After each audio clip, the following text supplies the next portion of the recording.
I made the mistake of buying happiness in a glass jar from a woman. My life has been going downhill since. The poster read, "Happiness, sold in glass jars. Call today." And underneath the text was a phone number. I was walking home from a long, exhausting day of work when I caught a glimpse of the paper stapled on an old telephone pole. I took a picture of it thinking it was amusing. I was going to show my wife once I got to our apartment, but I was caught up with chores and forgot about it. Dinner, dishes, laundry, packing a snack for our daughter, putting her to bed, then putting her toys away that she'd left out in the living room. Every night it was the exact same routine. The next day, I awoke sleeping back-to-back with my wife. I always had to get up earlier than she did for my job, so I quietly got ready for the day and headed out the door. At work, I was updating the company's latest expense report. Most days were similar to this one. They were basically paying me to stare at a computer for 9 hours a day and input a couple numbers into a spreadsheet. I finished my work very quickly, so I decided to head out of the office early. It also helped that it was a Friday, and a lot of people leave early at the end of the week. On my walk back, I was thinking of what my life had become. I did this often. I always dreamed of traveling when I was younger. I wanted to drive across the country or solo backpack across Europe. Then I met Kelsey. Don't get me wrong, I love Kelsey. I still do. We just don't have that spark anymore. When you meet someone and get in a relationship, whether it's meant to be or not, some of your personal life plans have to be put on hold. And then that relationship turns to marriage. And then you have a baby, then you have to enroll your daughter in a preschool. Then you have to get a better paying job and work more hours and blah, blah, blah. I'm not trying to throw a pity party for myself. I'm just saying I wasn't exactly content with where I was in my life. I wouldn't have referred to myself as a happy person. As I took the same route home that I did every day to work and back, I walked by the same poster I had passed the day before. I don't know why.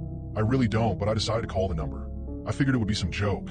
Maybe someone just picks up and says, "I love you," on the other end and hangs up. Or maybe it's a line to a sex worker. I had no idea what to expect. I called. It only rang once before someone picked up. "Hello?" a woman said. Hi. I'm calling about your poster. Your ad." "Oh, awesome," she said calmly. "When do you want to pick it up?" "Pick what up?" "The jar," she said like it was the most obvious thing in the world.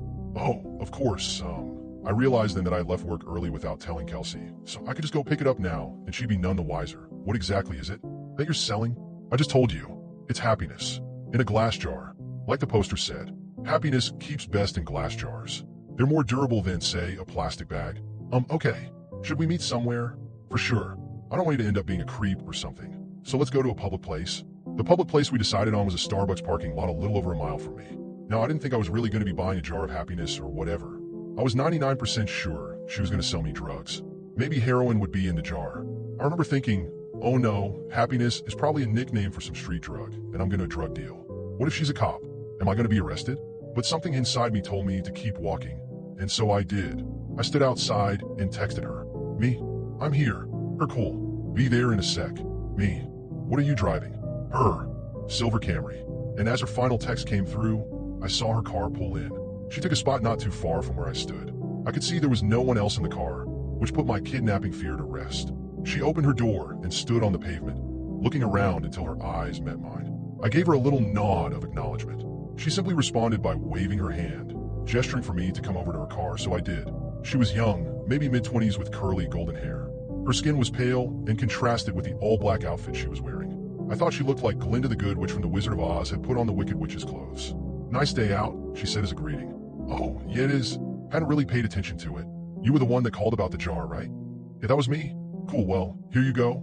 She handed me a very small glass mason jar. It couldn't have been more than 2 inches tall. Inside of it was a light. Not a light bulb, just light. It was like someone bottled up sunshine. It glowed even in the mid-afternoon daylight. It looked like a tiny sun, or a tiny universe existing in this little crystal-walled home. I was admiring it with no attempt to hide the awe on my face. Pretty rad, isn't it? What is it? You've asked that like 3 different times, I think. My answer is still the same. It is happiness. Happiness in a glass jar. What do I do with it? "Keep it," she said simply. "If you have any problems, shoot me a text." She started to get into her car. "Wait," I said. "I thought you were selling this? How much is it?" "Don't worry, man," she said with a smile. "You'll pay." She closed her door, and I stepped out of her way as she backed up, then drove off. What the hell had just happened? What was I holding? I looked down at the jar again. Its radiance was simply mesmerizing. I put it in my pocket and could see its glow slightly through my pants. I began to walk home. What was just a nice, sunny day quickly changed into a rainy one with clouds wrapping the sky. It was not forecasted that it would rain, or else I would have ridden the bus or subway to work that day. I jogged home, trying not to get too drenched. I finally found shelter once I made it to my apartment building. I walked up to my door and found that my key wasn't on my key ring anymore. Shit, I can't believe I lost it again, I thought. I knocked on the door and said in a somewhat loud voice, "Hey babe, it's me. I don't know what happened to my key." I heard the door being unlocked from the other side. When the door opened, I was greeted by a large, heavy-set man with greasy hair and unkempt goatee. He said, "I think you got the wrong door, bud." "Oh," I said, disoriented. "My bad, sorry, have a good one." He let out a chuckle as he closed the door. Apartment number 33. I know that was my apartment. I know it was. I'd been in apartment 33 for 5 years now. But that was not my apartment. From what I could see inside, all the furniture was different. It was painted a different color. It was all wrong. I felt like I'd hit my head and was drugged. In that moment, nothing made sense. I pulled out my phone to call Kelsey, so she could calm me down and tell me I just got confused for a second. But her contact wasn't in my phone. In fact, nothing was in my phone. I had no messages with her. No previous calls. No pictures. It was like my phone reset to its factory settings. Did that girl somehow switch my phone out when I wasn't looking? I would have just dialed Kelsey's number manually, but I couldn't quite remember it. I had known it by heart before, but not anymore. I needed to get back to the office. I had all my contacts backed up on my work computer. Since it was still raining, I hopped on the bus, which had a stop right in front of the apartment complex. I rode downtown toward my office, the whole time staring at my wet shoes, wondering what the hell was going on. We have a key card access to our building, so only authorized personnel can get inside. I always keep my access card in my wallet, always. But surprise, surprise, it wasn't there. I buzzed into the speaker we had for guests with appointments or employees as a backup in case anyone lost or forgot their card. Easy. "Hey, this is Tim. I must have lost my card. My employee number is..." I stopped as I drew a blank. A voice came through the speaker. "Tim, you got cut out. What's your employee number?" I can't remember. That's fine. Just tell me your full name and department." Finance. I'm in finance. My full name is Tim Brooks." 1 second. About 30 seconds later, the man spoke to me again. "We don't have a Tim Brooks working in this building. Did you have an appointment with someone?" I backed up in surprise, almost tripping on my own feet. I had just been in that office an hour or two ago. What was happening to me? I felt like I was getting Alzheimer's, but going through every stage in one day. I stared at my hands, unsure if I was in the right body. I felt like the world around me was disintegrating. I wasn't in control. I was merely sitting inside somebody else's head, watching the world through their eyes. Just then I got a text. I recognized the number immediately. It was that girl, the one who gave me the jar.